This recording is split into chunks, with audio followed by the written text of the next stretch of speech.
हमारा एक मुंबई में इवेंट था, तो इवेंट में रात बहुत हो गई थी, 10-11 बज चुके थे। तो टीम कहते कि डिनर नहीं करना है, तो मैनेजमेंट ने क्या डिसाइड किया, चलो क्लब चलते हैं।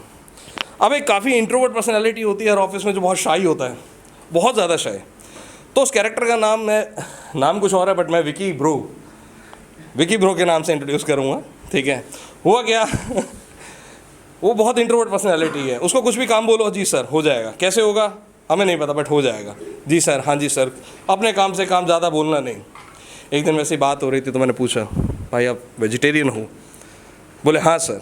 नॉनवेज? नहीं सर। सडनली आगे कहते सर मैं मच्छी और अंडा खा लेता हूँ बस। ये कैसा वेजिटेरियन है भाई? हमने पूछा कि ड्रिंक वगैरह कुछ?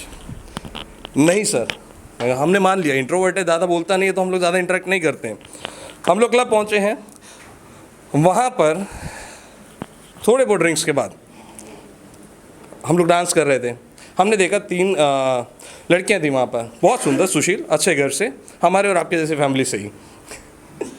3 में से एक ने अपना पार्टनर ढूंढ लिया, उसके साथ डांस करने लगी। एक ज़बरदस्ती उल्टियाँ मार रही थी, वो बेचारी रुक रही थी, मालूम नहीं क्या पी लिया उसने। अब विकी ब्रो परेशान कि मैं क्या करूँ। मैंने बताया एक लड़की है, मैंने कहा अच्छे घर से है, तो मैंने जाके डांस के लिए पूछा। उस लड़की ने मुझे मुँह पर मना कर दिया, गहन बेइज्जती, और मैं घबरा गया।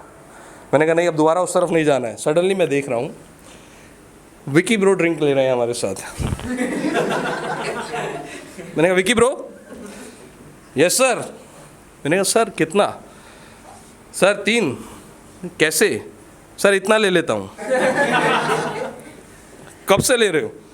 सर जब कोई ज़बरदस्ती करता है।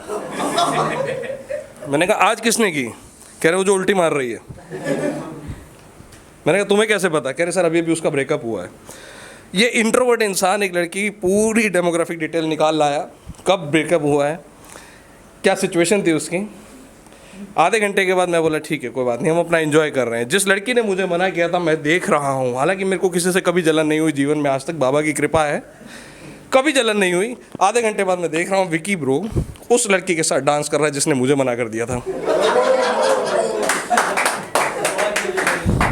और मैं कह रहा हूँ गौरव तेरे से बड़ा चूतिया आज तक नहीं देखा मैंने। ये कैसा कॉन्फिडेंस है जो डांस पे ही खत्म हो गया। ये पर्सनालिटी मुझे आज तक समझ में नहीं आई थी। फिर भी मैंने जाकर विकी ब्रो से बात की। विकी ब्रो ने उनका अब प्रोफेशनल बैकग्राउंड निकाल मारा। वो तीनों एयर एशिया की एयर होस्टेस हैं, और मैं कह रहा हूँ कि मैं एयर एशिया की होस्टेस से बेइज्जती करवा चुका हूँ, और ये लड़का एयर एशिया की होस्टेस के साथ डांस कर चुका है।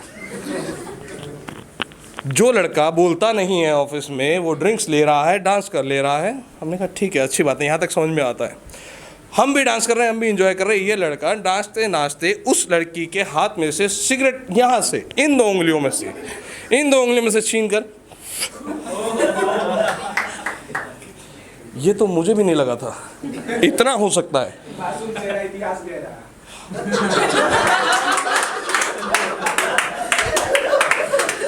नजर थोड़ा कम आता है। अरे प्रभु, हम सोच बैठे कि भैया इसको अगली बार नहीं लाना है। 2 से 3 दिन का इवेंट था, हम लोग रुके थे वहाँ पर। अगले दिन फिर से प्रोग्राम बना, बोले नहीं विकी ब्रो के बिना नहीं जाएंगे। मैनेजमेंट कह रही हम नहीं जाएंगे। इंजॉय कोई करा रहा है तो विकी ब्रो करा रहा है। हमने बोला विकी ब्रो नीचे आइए, आपके बिना हम नहीं जा रहे हैं। विकी ब्रो विदिन सेकेंड्स नीचे। ये लड़का वहाँ पर ऑरेंज कलर की टी-शर्ट पहन कर आया, देश में भगवा बाद में लहरा रहा है, पहले वहाँ पे मुंबई के जुहू में एक क्लब में लहरा रहा है, और ये शांत नहीं हो रहा है। उस दिन वहाँ पे कोई एयर होस्टेस नहीं थी। वहाँ पर एक 50 से 60 वर्ष की उम्र की एक महिला थी, जो बार बार न जाने पता नहीं क्यों हमारी टेबल पे गिरे जा रही थी। हमने सिक्योरिटी गार्ड को बुलाया, हमने बाउंसर्स को बुलाया, फीमेल बाउंसर्स को बुलाया कि थोड़ा सा दूर कीजिए ना। हम देख रहे हैं हमारी टेबल से एक बंदा गायब है, विकी ब्रो। हम देख रहे हैं ये कहाँ है। हमने देखा डीजे के सबसे पास में वो लड़का, वो 50-60 वर्षीय महिला को लेकर नाच रहा है। ये आदमी बढ़िया से लेकर बुढ़िया तक कुछ नहीं छोड़ रहा। भाई ने अभी कहा कि भाई के हाथ कांप रहे थे, हाथ का इस्तेमाल कम करना चाहिए। मैंने इसका हाथ देखा, थोड़ी बहुत एस्ट्रोलॉजी कर लेता हूँ, पाम रीडिंग कर लेता हूँ। मैंने कहा हाथ दिखा भाई, ये आ कहाँ से रहा है। इस भाई का हाथ देखा तो इस भाई के हाथ की सारी लकीरें मिट चुकी हैं। ये इतना बड़ा बैठा है। मैंने कहा जीवन में टारगेट क्या है? सर जो मिल जाए। क्यों नहीं मान रहे हो?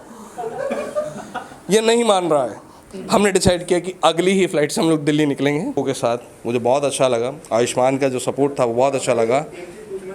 जी दादा, कि वो हर्ष भाई का 6000 वाला मामला सच में है क्या? कौन सा वाला? 6000। अच्छा, परंतु एक चीज़ बताएं, चलो ये मेरा अपना एक्सपीरियंस है भाई 6000 में करे बनाया हर्ष भाई ने, तो बस बात है। मैं सच बता देता हूँ। देखो, मैं बोला एयरपोर्ट पे बैठे तो यही बात चल रही है। एक तो हम लड़कों के पास टॉपिक नहीं है, हम मरे बैठे हैं, न जाने क्यों उसके हाथ की लकीरें ख़त्म हो गई हैं। सॉरी, इशारा कर दिया गलती से।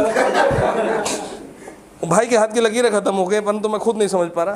मैंने पूछा भाई, मैं मुंबई की नहीं, मुंबई में कुछ बैठा था तो वहाँ डिस्कशन हो रहा था कि मैं इंडिया से बाहर था, वहाँ डिस्कशन चल रहा है। हम बोले 6000। सामने से आके लड़की हिंदी में बोलती है, बोले वो उसने 6 साल पहले कहा था, महंगाई बहुत हो गई है।